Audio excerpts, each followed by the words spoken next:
السلام علیکم جی، میں ہوں آپ کا میزبان میاں طاہر محمود۔ آج ہم بات کریں گے شہر میں، ملک بھر کے دیگر شہروں میں، اکاڑا میں بھی جو بہت بڑا مسئلہ ہے وہ شہریوں کا، وہ بجلی کا ہے۔ بجلی کی غیر لانیاں لوڈ شیڈنگ تو بدستور جاری ہے، لیکن حکومت نے الیکشن کے دوران شہریوں سے جو وعدے کیے تھے کہ بجلی ہم 200 یا 300 یونٹ فری دیں گے، فری تو کیا دینی ہے، بجلی منظر سے ہی غائب ہے۔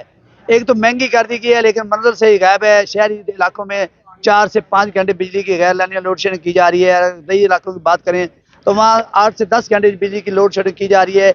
دکاندار خاصے پریشان ہیں، جو ویلڈنگ والے وہ پریشان ہیں، پنکچر والے وہ پریشان ہیں، جتنے بھی کاروباری لوگ ہیں وہ متاثر ہو رہے ہیں۔ میرے ساتھ جس موجود ہیں ٹائر پنکچر کی دکان والے شہری، اس سے جانتے ہیں۔ جی بھی آپ کیا بتائیں چاہیں گے، کس وجہ سے آپ پریشان ہیں؟ جی، لائٹ کی وجہ سے پریشان ہے۔ گورنمنٹ کا تو وعدہ تھا کہ 200-300 یونٹ فری دیں گے، لیکن مہنگی ہونے کے باوجود بھی بجلی غائب ہے۔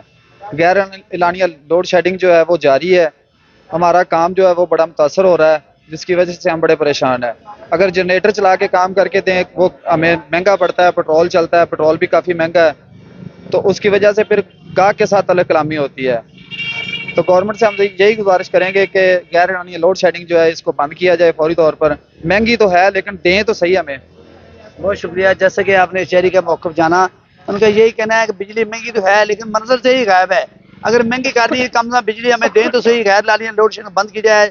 جو ہمارا کاروبار ہے وہ بہت متاثر ہو رہا ہے۔ اگر ہم جنریٹر چلاتے ہیں، جنریٹر چلا کے ہمیں کاسٹ زیادہ آتی ہے، کسٹمر کے ساتھ ہمارا لڑائی جھگڑا ہوتا ہے۔ اس لیے حکومت سے ہمارا یہ مطالبہ ہے کہ جو آپ نے وعدے کیے تھے ہم 200-300 یونٹ بجلی دیں گے، آپ وہ تو مفت نہیں دے رہے ہیں، لیکن بجلی کو مہنگا کر کے پھر منظر سے بھی غائب کر دینا یہ کوئی اچھی بات نہیں ہے۔ اس لیے بجلی کی غیر لانیاں لوڈ شیڈنگ جو ہے اس کو فوری طور پر ختم کیا جائے، تاکہ ہمارے کاروبار اور روٹی روزی جو ہے سلسلہ چل سکے۔ اگلی خبر تک کے لیے اپنے میزبان میاں طاہر محمود کو اجازت دیجیے۔ اللہ حافظ۔